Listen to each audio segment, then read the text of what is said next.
Hello and welcome back to another video on this channel. Today we're going to be discussing a very interesting problem named the problem of evil. More specifically, the logical problem of evil. What this basically means is that God and evil are logically incompatible. If God exists, well, evil logically and must not exist. And since there is evil in this world, the atheist would suggest that it is impossible for God to exist. This is what philosophers call the logical problem of evil, and it has posed a very big problem for all theists in the past. But in response to this, a philosopher and a theologian called Alvin Plantinga has raised a free will defense, and that's what we're going to be discussing in today's video.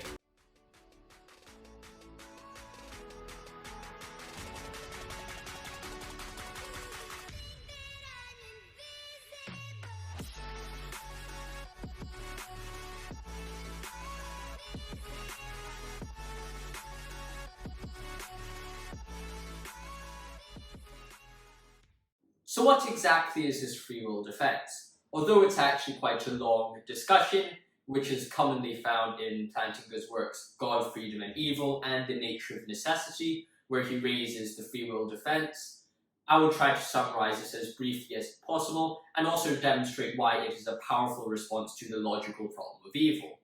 But before we get started, I would like to talk about what a defense is and how it contrasts with the theodicy. Because in the remainder of this series, I'll be turning towards theodicies more than defenses. Yeah, I think this free will defense is a very important defense and tool to have, especially when dealing with the logical problem of evil.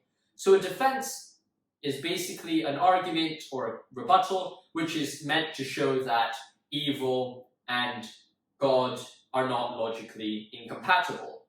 In this sense, all the person or all the proponent of the free will defense has to do is to show that there can be a world that God and evil exist simultaneously. This does not have to be the world we live in, but all he has to show is that there is a possible world where God and evil do exist at the same time, and hence the existence of God does not mean it's logically impossible that evil exists, and vice versa. A theodicy, however, is an attempt to not only solve the problem of evil and show that it's logically possible for them both to exist, it also gives a reason or explanation as to why God would allow such evil. An example of this would be the soul-making theodicy, or Gottfried Leibniz's the best possible world theodicy. So if you're interested in those two, make sure you like and subscribe, hit the bell notification so you'll be updated when I will be making a video on those at a later date. But let's get on with this video. So since Plantinga is raising a defense, we know that all Plantinga needs to do is to show that there's a possible world where God and evil can coexist. And this world, as Plantinga suggests, is a world with freedom, free agents. So let's talk a bit about what does freedom mean and the difference between free will and determinism, because it's a very wide and broad range of discussion, and it's a very interesting one.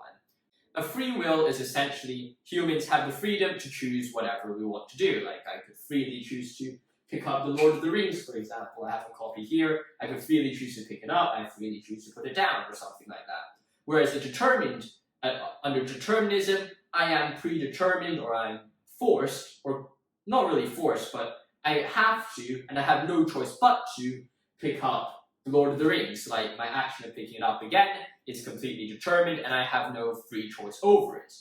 So what Plantinga basically says is that there exists a world where there are free agents. These beings, which God created, have the choice to choose whatever they want to do freely.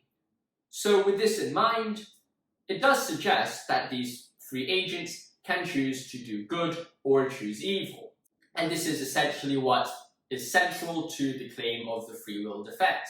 The free will defendant says there is a possible world where God has created free beings which could choose to do good or evil. Some of those beings choose to do evil, from which it follows that evil actually exists in such a world. So here we have a logically possible world where God and evil exist via the means or because of the free agents that God has created. Now, a common response to this would be, well, why couldn't God have just created a race of free beings but all of the beings that he created all do good. Well, there's a thing which Plantinga raises in his Nature of Necessity called the transworld depravity. This is the idea that perhaps in every world that God creates free beings, these free beings suffer from something called transworld depravity. This is the idea that they have to do some evil.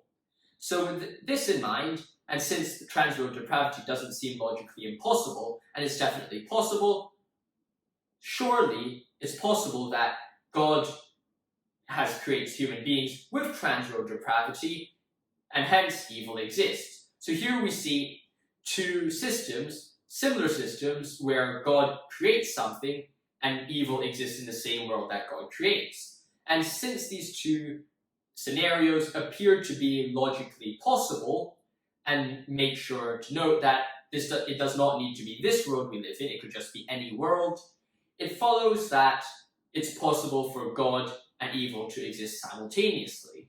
And this defense that Plantinga raises is a very strong defense. It's even recognized by the philosopher Mackey, who is very famous for raising the problem of evil.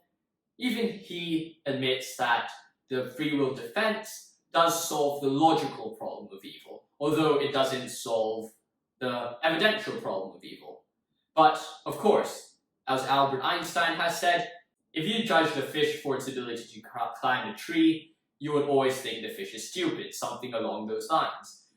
So if you try to judge a defense with its ability to provide a theodicy, well, obviously you'll think the defense is insufficient. However, the defense only claims to show that there's a possible scenario where God and evil simultaneously exist.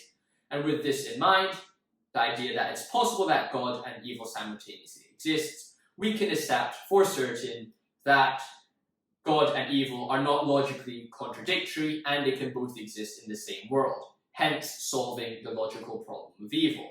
So I hope you enjoyed this video. If you're interested in more theodicies, which explain why God might allow suffering in this world, feel free to like and subscribe.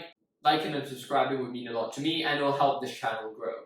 Thank you very much, have a great day, God bless, and I hope to see you soon. Thank you very much. Goodbye.